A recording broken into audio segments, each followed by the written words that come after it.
The mop hit the floor with its familiar wet slap, spreading soapy water across the concrete in smooth arcs. Imani worked in silence, her movements methodical, almost meditative. The hallway stretched before her, empty except for the muddy boot prints that told the story of another patrol returned from the wire. Forward Operating Base Sentinel sat 12 miles from hostile territory, a collection of prefab buildings and defensive barriers that had become home to 200 souls. Tonight, those souls were preparing for Christmas. Garland hung crooked in the mess hall. Someone had fashioned a tree from camouflage netting and MRE boxes. The smell of industrial cleaner mixed with whatever the cooks were attempting to pass off as holiday cheer. Imani didn't mind the work. The repetition gave her something to focus on besides the memories. Mop, rinse, wring, repeat. Each stroke erased another set of prints, another reminder that people came and went while she remained, moving through the spaces they occupied like a ghost through walls. "Evening, ma'am." A young Marine nodded as he passed, barely looking at her. She'd been here 8 months, he still didn't know her name. She nodded back, keeping her eyes down. That was the arrangement she'd made with herself 5 years ago when she'd traded her rifle for a mop bucket. Be invisible, be useful, be anywhere, but behind a scope. But old habits died hard. Even as she cleaned, her eyes cataloged angles and distances. The corridor offered 17 meters of clear sightline to the east door. The window at the far end provided overwatch of the vehicle depot. 3 support pillars, each thick enough for cover. Wind from the north tonight, gusting at 15 knots if the way the flag snapped outside was any indication. She shook her head, trying to dislodge the tactical assessment. "You're not that person anymore," she reminded herself. "You're just the cleaner." "Hey, you missed a spot." Staff Sergeant Derek Hamilton gestured at a muddy streak near the ready room door. His tone wasn't cruel, just matter of fact. To him, she was part of the infrastructure, like the generators or the water filtration system. "I'll get it," she said quietly, already moving toward the mark. Hamilton paused, studying her for a moment. Something flickered in his expression, a recognition he couldn't quite place. "You ever serve?"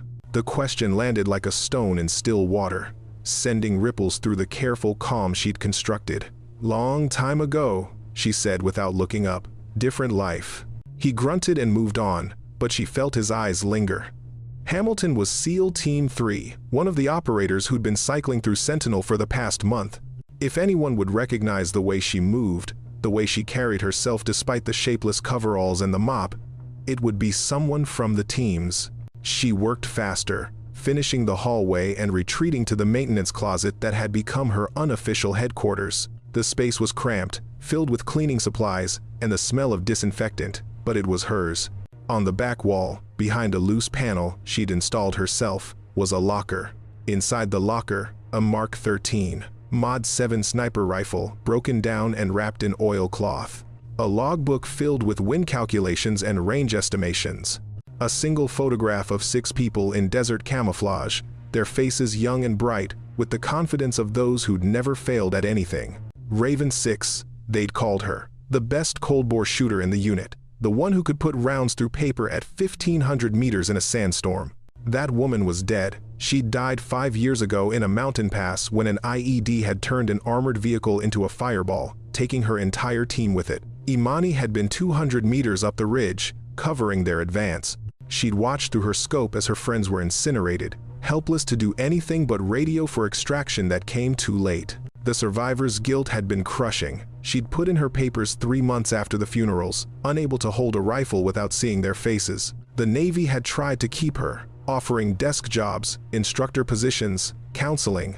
She'd refused it all. If she couldn't be with her team, she didn't want to be a SEAL. But she couldn't leave the fight entirely. So she'd found this compromise, staying near the war, but far enough from the trigger that she could almost pretend she was someone else. Through the small window of her closet, she could see the celebration beginning in the courtyard. Someone had set up speakers. Mariah Carey drifted through the cold desert air, incongruous and strangely touching. Young men and women who should have been home with their families instead stood in a war zone, trying to manufacture joy. Today marked 5 years since the explosion. 5 years since she'd lost everything that mattered. 5 Christmases spent as a ghost. The wind picked up outside, and Imani's eyes narrowed. The flag was snapping harder now, changing direction. A storm was rolling in from the north, rare for this region this time of year. The weather report that morning had mentioned possible snow, which would play hell with visibility and communications. She returned to work, but the unease stayed with her. A familiar weight in her chest that she recognized from the old days, the feeling that always preceded contact. The memory came unbidden, triggered by the smell of gun oil she'd caught when checking her locker. 5 years ago. Different desert, different war, but the same unforgiving sun beating down on a convoy winding through mountain switchbacks. Raven 6 positioned on the high ground, scope tracking the vehicles as they moved through the kill zone she'd cleared with 3 careful shots an hour earlier. Raven 6, this is Alpha 2. Road looks good. Moving to phase line echo, the voice of Lieutenant Marcus Chen, her spotter, her friend, the man who'd taught her to read wind by watching how heat shimmered off rocks. Copy, Alpha 2. I've got overwatch, nothing moving within 800 meters. Her voice then had been confident, assured. She'd believed in her skills, her training, her ability to keep her team safe. She'd believed wrong. The IED had been buried deep, beyond what their equipment could detect. Someone had spent weeks planting it, waiting for the right moment. When the lead vehicle passed over the trigger point, the world had turned white, then red, then silent. Through her scope, she'd watched the fireball consume the vehicle, watched Marcus try to crawl out, his uniform ablaze, watched Corpsman Jennifer Walsh drag herself toward him with a compound fracture visible even from 200 meters away. Watched them die while she lay on a ridge, untouched, useless, alive. The quick reaction force had extracted her 6 hours later. She'd spent the entire time in her hide, weapon trained on the burning wreckage, as if her vigilance could somehow undo what had happened, as if she could shoot death itself if it came back for seconds. The Navy had called her a hero. They'd given her a medal.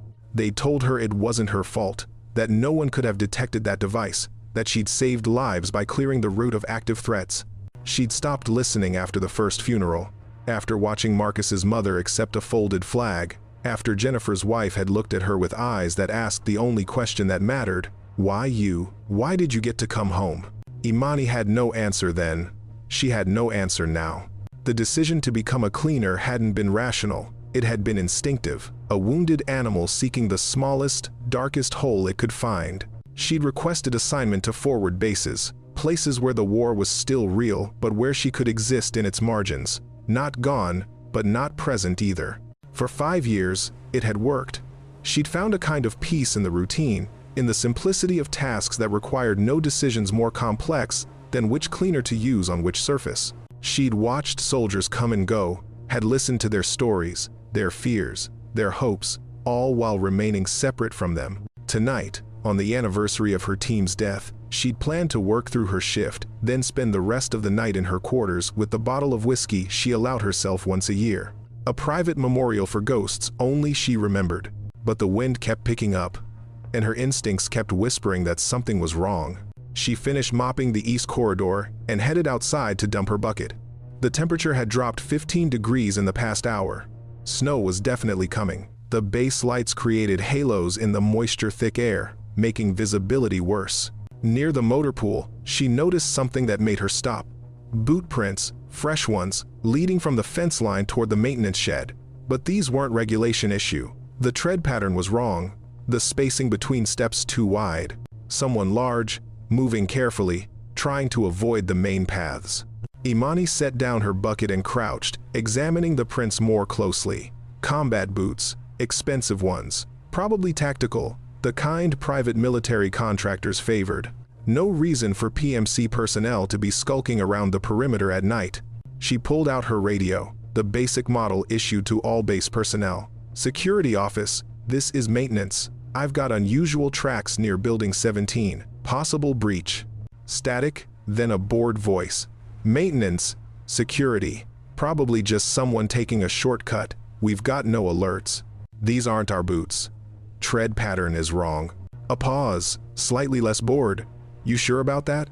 Was she? It had been 5 years since she'd done this kind of work. Maybe she was seeing threats where none existed, her old training misfiring like a phantom limb. I'm sure about what I see. Can you send someone to check?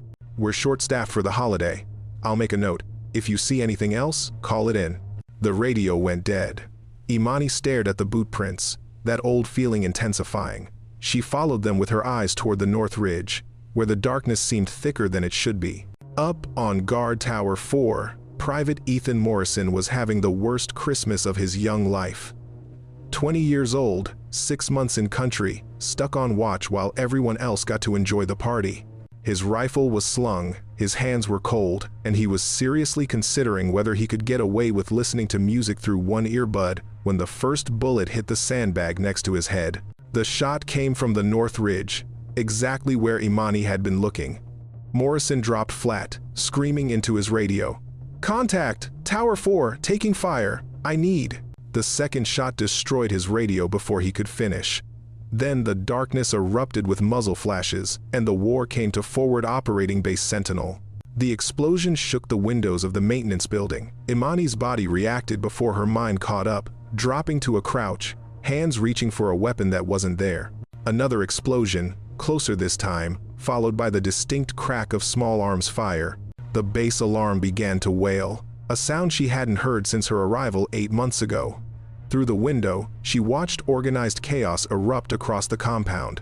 Personnel poured from buildings, some in full gear, others in various states of undress, all converging on their battle stations. "All personnel, this is command. We are under attack. I repeat, we are under attack. Multiple hostile contacts, north and east perimeters. Combat teams to your positions. All non-essential personnel to the bunkers." Imani moved toward the door, then stopped. Non-essential personnel. That's what she was now. A cleaner. Someone to be protected, not someone who protected. Another explosion, this one at the east gate. She could see the orange bloom of fire through the thickening snow. Whoever was attacking had picked their moment well. The storm was scrambling radar, limiting visibility, making it nearly impossible for the defenders to get accurate counts or positions. She heard Boots running past her building, then shouting, "Where's Hassan? We need a spotter." "Hassan's down." The first mortar took out the ready room. Then who's covering Sector 3? Professional instinct overrode 5 years of carefully maintained distance. Imani grabbed her radio. "Command, this is..." She paused. What was she? "This is Imani Williams. Maintenance personnel. I have military experience. How can I help?" "Williams, get to a bunker now. This is not a drill." "Command, I was Navy. I can help." "I don't care if you were an admiral, Williams. Get off this channel and get to safety." She stood in the doorway, watching tracers cut through the snowy darkness. A Humvee exploded near the motor pool, lighting up the night. She could see figures moving beyond the wire, at least a dozen, possibly more. Professional movement, coordinated fire. This wasn't some opportunistic attack. This was planned. Tower 4, where young Morrison had been stationed, was silent. Either he'd taken cover or he was dead. Without observation from that position, the north approach was blind. The attackers were probably using it to move heavy weapons into place. Hamilton's voice crackled over the command channel. "We need eyes on that ridge. They've got a sniper up there picking off anyone who moves." A sniper. Of course they did. Imani's gaze went to the maintenance closet, to the panel in the back wall, to the locker behind it. She'd promised herself she'd never pick up a rifle again. She'd sworn that part of her life was over, buried with her team in Arlington. The guilt had been the price of survival, and staying away from combat had been her penance. But now people were dying. Young men and women who'd smiled at her in the hallways, who'd made awkward small talk while she cleaned around them, who'd treated her with casual indifference, but never cruelty. They were dying because someone needed to be on that ridge, behind a scope, making the shots that would save lives. The same calculation she'd failed 5 years ago. "No," she whispered to herself. "Not again. I can't." An RPG streaked across the compound, impacting the command building. Secondary explosions followed. Through the chaos, she heard screaming, someone calling for a medic, someone else shouting about ammunition running low. Imani closed her eyes and saw Marcus's face, saw Jennifer trying to crawl with a broken spine, saw all the people she'd failed to save. Then she opened them and saw new faces, living faces, faces that might die in the next 30 minutes if no one stepped up. Her hands were moving before she made the conscious decision, muscle memory taking over. She ran to the maintenance closet, wrenched open the panel, spun the combination lock with fingers that remembered the sequence perfectly. Inside the locker, her rifle, maintained and clean despite her vow never to use it. Her old combat uniform, carefully folded. Her scope, wrapped in protective cloth. Her range book, with notes she'd made over a decade of shooting. And at the bottom, her old SEAL insignia, the one she'd taken off her uniform the day she decided to die by inches instead of in combat. She pulled out the rifle first, her hands automatically checking the mechanism, the barrel, the trigger pull. Perfect. She'd kept it perfect, just like she'd been trained, even though she'd told herself she'd never need it again. The uniform fit looser than it used to. 5 years of depression and inadequate meals had carved weight from her frame, but when she strapped on the chest rig, when she settled the rifle's familiar weight against her shoulder, something shifted inside her. Not a resurrection, but a recognition. This was who she'd been. Maybe this was who she still was. She pulled her hair back into a tight bun, the way she used to before missions, applied dark cream under her eyes to cut the glare, loaded magazines with practiced efficiency. Each action was a ritual, a transformation, a shedding of the persona she'd constructed over 5 years of hiding. When she looked in the small mirror hung on the back of the locker, she didn't see the cleaner anymore. She saw Raven 6, and Raven 6 was angry. Imani grabbed her radio. "Hamilton, this is Raven 6. I'm moving to Tower 4. I'll take the North Ridge." A long pause. Then, "Who the hell is Raven 6? "The person who's about to save your life. I'm former SEAL Team 7. Now stay off this channel unless you're giving me targets." She didn't wait for a response. She slung her rifle across her back and moved out into the snow, into the fire, into the war she'd thought she'd left behind. "My turn," she thought, and she meant it. The snow was falling harder now, fat flakes that melted on contact with anything warm but accumulated on everything else. Visibility was down to maybe 300 meters. For a normal shooter, that was a problem. For Imani, it was just another variable to calculate.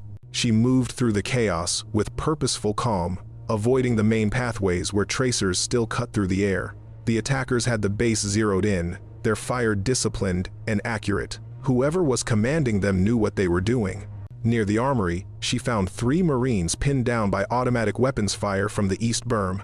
She didn't announce herself, just dropped prone, acquired the target through her scope, compensated for wind and elevation, and fired. The distant figure dropped. She cycled the bolt, acquired the second target, fired again. Another hit. The third attacker smart enough to take cover.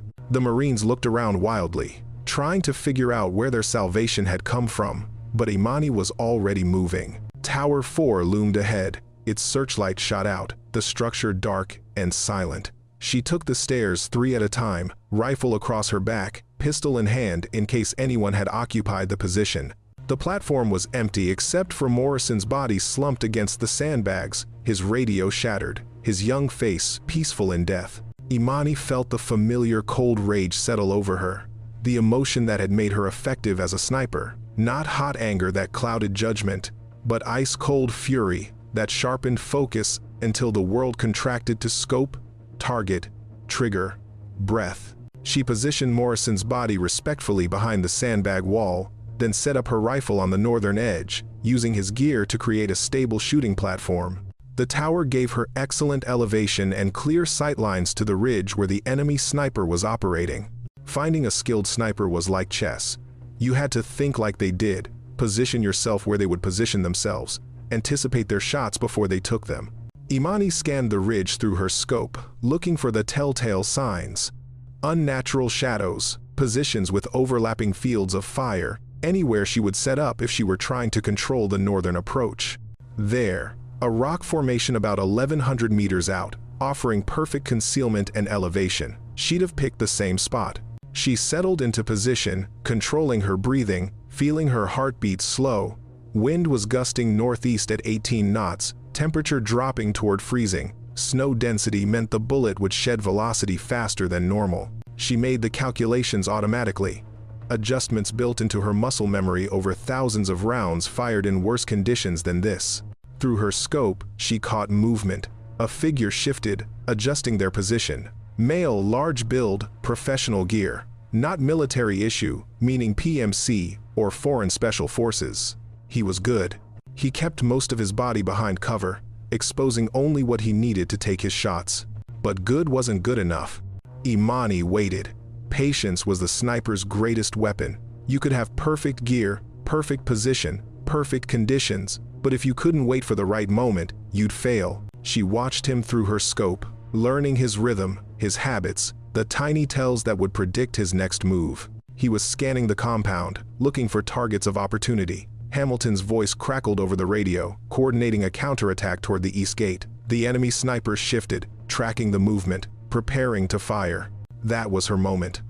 As he settled into his shot, focusing on his target, his attention narrowed.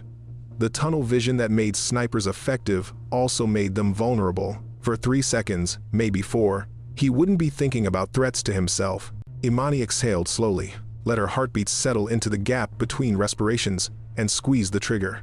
The Mk-13 bucked against her shoulder. Through the scope, she saw the enemy sniper's head snap back, saw him fall away from his position. Center mass, perfect shot. At 1100 meters, in snow, with gusting wind, the old skills hadn't faded, they'd just been sleeping. Contact eliminated, she said into her radio. North Ridge is clear. Raven 6. Command. Who authorized you to? Your sniper is dead. Command. I'm all you've got. Use me or lose more people. Your choice. Silence. Then a different voice. Older, weathered. Major Collins, the base commander. Raven 6. This is actual. What's your sit rep? Single shooter. North Ridge. 1100 meters. Neutralized. I'm observing multiple hostiles using the blind spot near the fuel depot. I can provide overwatch for a counter-assault. Stand by. More silence. Then, Raven 6, you're cleared hot. Coordinate with Hamilton. Keep our people alive. Hamilton's voice came through. Raven 6, SEAL Team 3 is moving to retake the East Gate. We're taking fire from prepared positions. Can you give us cover?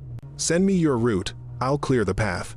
As Hamilton's team moved out, Imani began to work. Each shot was a precisely calculated equation of distance, wind, temperature, and target movement. Each shot put down someone who was trying to kill people she'd spent 8 months cleaning up after. She wasn't saving the world. She wasn't being a hero. She was just doing what she'd been trained to do, using skills she'd tried to bury but could never quite forget. And with each shot, with each threat eliminated, she felt the weight of 5 years of guilt begin to shift. Not disappear, that would never happen, but shift, becoming something she could carry instead of something that crushed her. Raven 6, you just saved my entire team. Hamilton's voice was tight with adrenaline. Whoever you are, thank you. Just doing my job, she said, scanning for the next target. Same as always. The battle had been raging for 23 minutes, though it felt like hours. Imani had fired 17 rounds, accounting for 11 confirmed kills and 4 probables. The attackers were regrouping, pulling back from their initial assault positions, but they weren't retreating. They were repositioning for something bigger. Through her scope, she watched enemy personnel moving equipment toward a staging area behind a rocky outcrop 1,500 meters northeast. Heavy cases, the kind that carried serious ordnance. This wasn't just a probing attack or an attempt to cause chaos. They were planning to level the base. Command, Raven 6. Hostiles are staging for a major assault. I count at least 20 personnel, possibly more. They're unloading what looks like demolition equipment. Raven 6, we need visual confirmation. That was Captain Sarah Hendricks, the intelligence officer. Can you get closer? Negative. I'm more valuable, maintaining overwatch, but I can disrupt their staging if you want to buy time. Major Collins cut in. Raven 6, how confident are you at that range? 1,500 meters in snow with variable wind. 5 years ago, she could have made that shot in her sleep. Today, she looked at her hands, steady as stone, and felt the old certainty return. Very confident. Actual. Then disrupt them. Hamilton, prepare your team for assault once they're scattered. Imani tracked her scope across the staging area, looking for the optimal target. Take out a person, and they'd take cover. Take out their equipment, and they'd panic. She settled on the largest case, the one 4 people were struggling to move. The math was complex. Extreme range meant she had to account for significant bullet drop, but the elevated position of Tower 4 gave her some advantage. Wind was the real problem. It was gusting unpredictably, and at this range, even a small miscalculation would send her round meters off target. She waited for a lull in the wind, watching the snow fall, reading its patterns like some people read books. There a momentary calm, maybe 10 seconds. She adjusted her scope, compensated for drop, led the target slightly to account for their movement, and fired. The case exploded, sending the 4 people near it sprawling. Secondary explosions followed. She'd hit something volatile, probably their breaching charges. Fire bloomed in the darkness, and suddenly the staging area was chaos. Personnel running in all directions, their cover compromised, their plan disrupted. Hit confirmed. Hendricks sounded amazed. Raven 6, that was how did you... Hamilton, they're scattered. Move now. Imani was already tracking new targets, providing covering fire as the SEAL team advanced. She put down 3 more hostiles who were trying to reorganize, each shot precise, economical, no wasted ammunition. No unnecessary kills, just the ones required to keep her people safe. This was what she'd been made for. What all those years of training had built toward. Not the trauma, not the guilt, not the grief, but this. The ability to protect people who couldn't protect themselves. The capacity to make hard choices and live with the consequences. A figure appeared in her scope, moving with purpose through the chaos. Different from the others, smaller, quicker, clearly in command. She tracked them for 3 seconds, finger on the trigger, then held fire. Something wasn't right. The figure raised a radio, gesturing to the scattered personnel. They were rallying, reforming despite the chaos. Professional discipline. Then the figure turned, and in the firelight, Imani saw their face clearly. Female, late 30s, scar across her left cheek. Imani knew that face. Elena Volkov, former Russian Spetsnaz, now commanding a private military company that worked for whoever paid enough. They'd crossed paths once, years ago, in Syria. Volkov had been on the other side then too, and Imani had put a round through her shoulder, forcing an evacuation. Apparently, Volkov had survived and held a grudge. Command, I've identified the hostile commander. Elena Volkov, former Spetsnaz, now PMC. She's professional, well-trained, and she won't quit easily. Can you take the shot? Collins asked. The question hung in the cold air. Imani had a clear shot, maybe an 8-second window before Volkov moved to cover. Killing the commander would decapitate the attack, probably send the remaining hostiles into retreat. But something stopped her.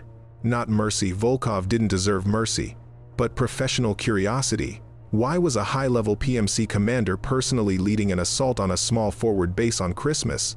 What was worth the risk, the exposure, the likelihood of failure? Negative, actual. She's mobile, and I want to see what she's planning. Something doesn't add up here. Hamilton's team reached the east gate, clearing the remaining hostiles with practiced efficiency. But Volkov and her core group were falling back toward the north ridge, moving with purpose, carrying equipment cases that hadn't been damaged in the explosion. Then, Imani saw it. Saw what she should have seen from the beginning. This entire assault, the noise, the fire, the chaos, it was a distraction. Volkov's real target wasn't the base itself. It was the communications array on the western edge, the relay station that connected Sentinel to command and other forward positions. Command, they're going for the comms array. This whole attack was to pull us east while they hit the west side. God damn it. Collins's frustration was clear. All units, fall back to defend the communications center. Raven 6, can you intercept? Imani was already moving, breaking down her rifle as she ran. The western edge was 600 meters across the compound, too far to maintain overwatch from her current position. She'd have to relocate, set up somewhere with a clear shot at the array, and do it fast. She hit the ground running, rifle slung, legs pumping, 5 years of sedentary work making her lungs burn. But beneath the rust, the machine still functioned. She'd always been fast, always been able to push her body harder than seemed reasonable. That hadn't changed. The communications building was a hardened bunker, designed to withstand most conventional attacks. But if Volkov had breaching charges, the kind that had been in those equipment cases, she could crack it open like an egg. Imani reached the western watchtower, scaling it with desperate speed. From the top, she could see Volkov's team approaching the comms building, moving in tactical formation, suppressing fire, keeping the defenders pinned. She set up her rifle, but before she could acquire a target, Volkov looked directly at her. Across 600 meters of darkness and snow, their eyes met through their respective scopes. Volkov smiled, then raised her hand and made a gesture. A challenge, sniper to sniper.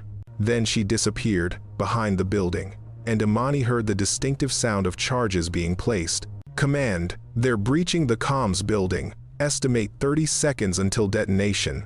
Can you stop them? Imani looked at the hardened structure, at the tiny gaps where someone might place charges, at the impossible angles she'd need to shoot. Then she looked at Volkov's position, where she could just see movement through a gap in the concrete barriers. One shot, maybe. If she could thread a bullet through a 4-inch gap in the barriers, hit a demolition charge with enough force to trigger it prematurely, while Volkov was still in the blast radius. The math was absurd. The probability was near zero. But near zero wasn't zero.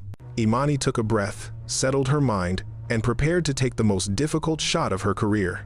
Time seemed to slow as Imani calculated the impossible. The gap in the concrete barriers was 4 inches wide, 700 meters away, at an angle that required her to account not just for wind and gravity, but for the structural interference of the barrier itself. The demolition charge was behind the gap, visible only as a slight discoloration in the shadows. She'd have to hit it perfectly to trigger a premature detonation. Miss by an inch, and she'd accomplish nothing. Hit it wrong, and she might still accomplish nothing if the charge wasn't sensitive enough. Hit it perfectly while Volkov was in the blast radius, and she'd save the communications array and end the attack simultaneously. The odds were terrible. The margin for error was non-existent. She was attempting a shot that no reasonable sniper would even consider. So naturally, she was going to take it. She adjusted her scope, compensating for the extreme angle. Wind was gusting from the northeast at 20 knots now, the storm intensifying. Snow was accumulating on her barrel, and she had to brush it away with gentle movements that wouldn't disturb her sight picture. Her breath created small clouds in the frozen air, and she timed her respiration to minimize movement. Through the scope, she could see Volkov working with confident efficiency, setting the charges, checking timers. The woman had no idea she was being watched, didn't believe anyone could make this shot, and she was almost certainly right. Almost. Imani ran the calculations one final time. 700 meters, 4-inch gap, angled shot through concrete. She'd need to put the round high and right to account for wind drift, then trust that the bullet's trajectory would curve it through the gap at precisely the right moment. The demolition charge would need to be hit dead center to trigger the detonator. 15 seconds until Volkov finished setting the charges and moved to safety. 15 seconds to do something impossible. Imani's finger rested on the trigger, applying exactly 3 pounds of pressure to the 5-pound pull. She let her heartbeat slow, let the world contract until nothing existed except scope, target, and trigger. This was the zone she'd lived in for a decade of her career, the place where doubt disappeared and skill took over. 10 seconds. Volkov was almost done. Imani could see her reaching for the timer, preparing to arm the charges. 5 seconds. The wind gusted, pushing snow sideways. Imani adjusted fractionally, trusting instinct over calculation now, letting years of experience guide her hand. 2 seconds. Volkov's finger was on the arming switch. Imani exhaled halfway, held it, and squeezed. The rifle bucked. The round flew through the night, crossing 700 meters in less than a second, its trajectory a perfect arc through 3-dimensional space. It reached the concrete barrier, passing through the 4-inch gap with a millimeter to spare. Then it struck the demolition charge. The explosion was immediate and devastating. Fire erupted from behind the barrier, the blast wave knocking Volkov forward. She tried to roll away, but she was too close, too exposed. When the smoke cleared, she lay motionless. "Hit confirmed," someone shouted over the radio. "The charges are destroyed. The comms array is safe." Imani cycled the bolt, already scanning for new targets, but Volkov's remaining personnel were retreating. Their commander was down, their objective had failed, and they'd suffered catastrophic losses. Within 30 seconds, they'd vanished into the desert darkness, leaving their dead behind. The base alarm changed tone, shifting from combat alert to all clear. The battle was over. They'd won. Imani lowered her rifle and allowed herself one moment of quiet satisfaction. She'd made an impossible shot. She'd saved the base. She'd done what she'd been trained to do, and for the first time in 5 years, she didn't feel guilty about it. Raven 6, command, I need to know who the hell you are. She keyed her radio. Imani Williams, former SEAL Team 7. I've been working maintenance here for 8 months. The silence that followed was profound. Then, you've been here 8 months, mopping floors. Yes, sir. And you were a SEAL. Yes, sir. A sniper. Best cold bore shooter in my unit, sir. Another pause. Then Collins laughed, a sound of pure disbelief mixed with relief. Miss Williams, when this is over, you and I are going to have a very long conversation about your career choices. But first, get down here. We've got wounded who need help, and I suspect you've got medical training too. On my way, actual. She climbed down from the tower, her legs shaking now that the adrenaline was fading. Around her, the base was transitioning from combat to recovery. Medics moved among the wounded. Fire teams secured the perimeter. Someone had already started cleanup, clearing debris and counting casualties. Hamilton met her near the command building, his face a mixture of awe and confusion. You're the cleaner. You've been mopping my floors. Someone had to, she said. I kept thinking you looked familiar.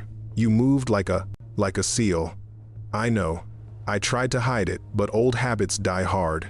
He extended his hand. Staff Sergeant Derek Hamilton, SEAL Team 3.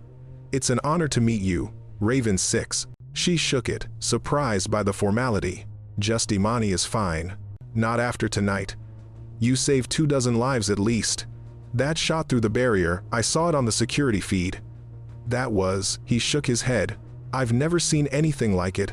Other personnel were gathering now, drawn by the conversation. They looked at her differently than they had before, seeing her clearly for the first time. She felt exposed, vulnerable, the anonymity she'd wrapped around herself for 5 years stripped away by one night of action. I was just doing what needed to be done, she said quietly. You were doing what you were made for, Collins said, appearing from the command building. He was bleeding from a scalp wound but walking steadily. Miss Williams, I've just gotten off the radio with Regional Command. They're very interested in how a civilian contractor managed to single-handedly repel a major assault. I had help. You had targets. There's a difference. He studied her with sharp eyes. Why maintenance? With your skills, you could have any posting you wanted. The question she'd been avoiding for 5 years. The wound she'd never let heal. She looked at the men and women around her, at the young faces of people who'd survived because she'd been willing to pick up a rifle again. I lost my team, she said simply. 5 years ago, IED in the mountains. I was providing overwatch, and I couldn't save them. After that, I couldn't. She stopped, the words catching. I couldn't be the person who failed again. Understanding crossed Collins's face. So you became the person who cleaned up after everyone else. Invisible, useful, safe. Yes, sir. And tonight? She thought about Morrison's body in Tower 4, about Hamilton's team pinned down, about all the people who would have died if she'd stayed in her maintenance closet. Tonight I remembered that failing once doesn't mean you fail forever. It just means you're human. Collins nodded slowly. I'm going to recommend you for reinstatement, with full honors and your previous rank. The Navy will. No, sir. The word came out harder than she'd intended. Everyone stared at her. No? Collins raised an eyebrow. I'm not ready to come back full-time. Maybe I never will be. But, she looked at her rifle, at the weapon that had felt so natural in her hands. If you need me, if people are in danger, call. I'll help, on my terms, when it matters. But I won't go back to being Raven 6 every day. That seems like a waste of extraordinary talent. Maybe, or maybe it's what I need to heal. She met his eyes steadily. I'm not refusing to serve, sir. I'm just refusing to serve the way I did before. Let me find a new way. One where I can live with myself. Collins considered this, then nodded. I can work with that. How about instructor? Train the next generation of snipers. Share what you know. No combat deployment required unless you volunteer. The offer surprised her. Train others to do what she did. Pass on the skills without having to use them herself unless necessary. It was a compromise. A middle path between the hiding she'd been doing and the full commitment she wasn't ready for. I'd need to think about it, she said. Take your time. You've earned that much. He smiled slightly. In the meantime, you're officially reinstated for the duration of this emergency. We've got a lot of work to do before dawn. The next 6 hours were a blur of activity.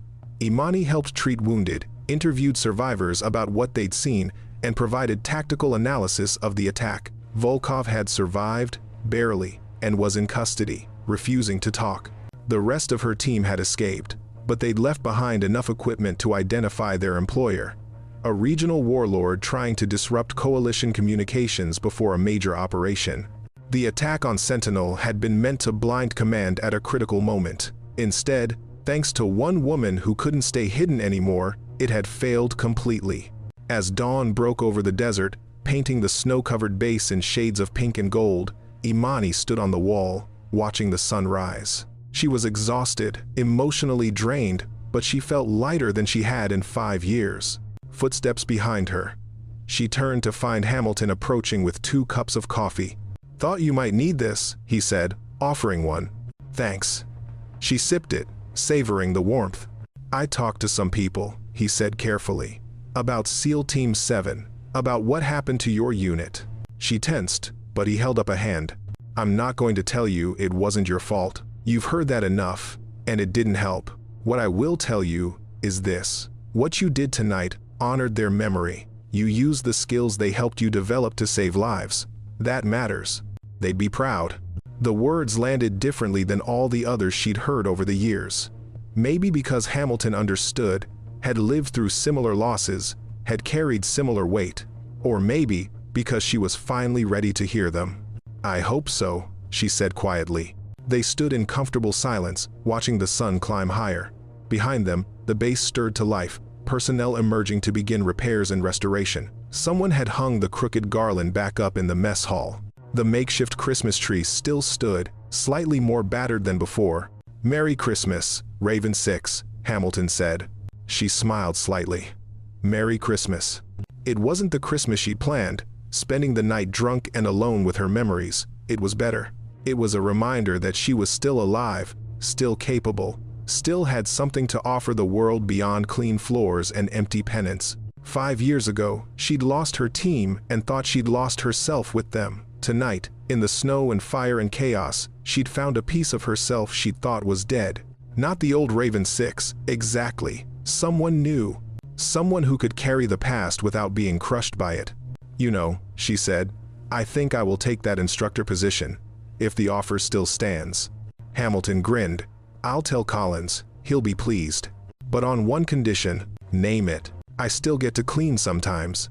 It helps me think. He laughed. Deal. Though I suspect the floors are going to be a lot cleaner when people know who's holding the mop. She smiled at that, and it felt good, felt real, felt like maybe, finally, she was ready to move forward. The war wasn't over. Her grief wasn't gone. She'd still have bad days, still carry the weight of what she'd lost. But she'd also remember this night. Remember that she could still make a difference, that her skills could protect instead of fail. In the end, that's all any warrior could ask for. One more chance to get it right. And she had taken it.